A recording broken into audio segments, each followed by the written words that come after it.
Hey, today we're going to be talking about what the best secondary is for snipers in Warzone. And I know that comes down to opinion, but if you stick around, I'll back it up with data.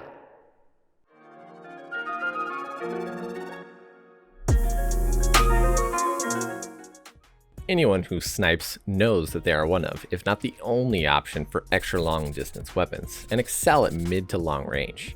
And if you're good, they can even be okay mid-range, but they absolutely suck at close range unless you can quick snipe, which is difficult for most people. So obviously most snipers run a secondary, of which there are many options. Which leads us to our first bullet point of this video. We're going to be talking about the runner-ups and honorable mentions, and why they don't quite work, and the true best secondary in all of its glory. Real quick, if you don't want to miss any of the great content I'm going to be dropping soon, don't forget to subscribe.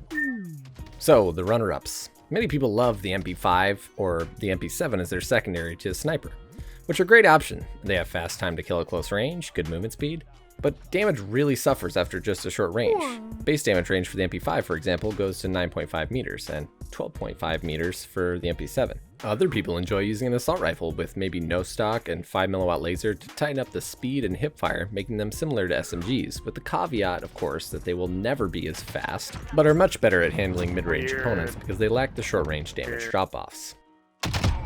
Over there. What the fuck? The most common ones I've seen are the M4A1, the RAM, the AS-Val, the FAL, and the Grau. And now for the moment we've all been waiting for. My pick for the best sniper secondary is...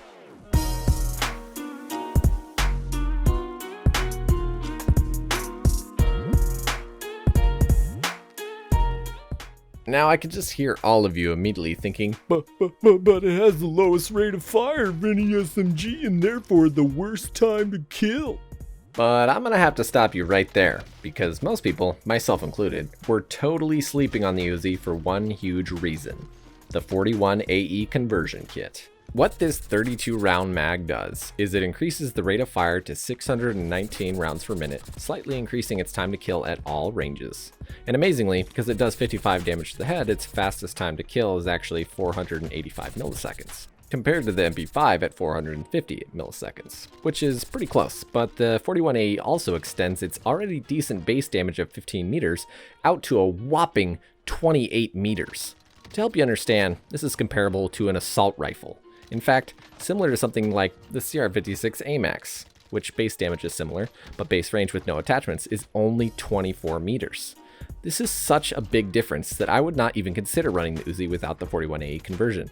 Throw on an FSS Carbine Pro with a negligible difference in aim down sight and movement speed, and you extend that base damage range and bullet velocity even further.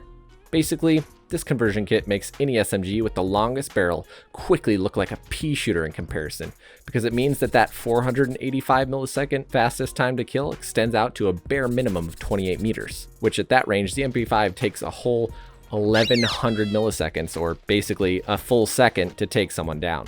And did I forget to mention the Uzi is also the fastest primary weapon in the game for most stats? Its base reload time, movement speed, aim down sight time, and strafe speed are all close to, if not the fastest in the game, which I think makes up for the fact that it only holds 32 rounds, because you could just reload really quick.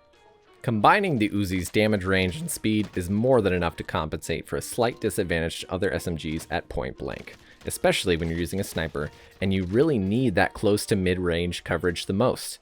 Otherwise, yeah, use your MP5 with your assault rifle of choice, because it can cover mid-range and long range. But if you're using an HDR and the Uzi 41AE, you have the great coverage from close to even the farthest ranges. Now, of course, I won't leave you without my attachment setup, and here it is. Monolithic suppressor, the FSS Carbine Pro barrel for range and bullet velocity, the 5mm laser for even better hip fire and sprint to fire speed, the no stock attachment for better aim on sight and movement speed, and of course, the 41AE rounds.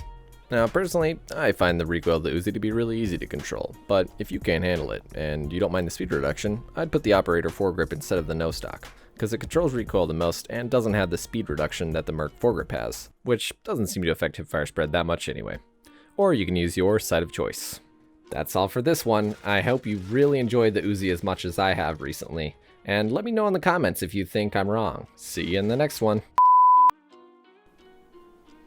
If you enjoyed this video or if it was helpful to you at all, don't forget to drop a like to show your support. It's so easy a monkey could do it.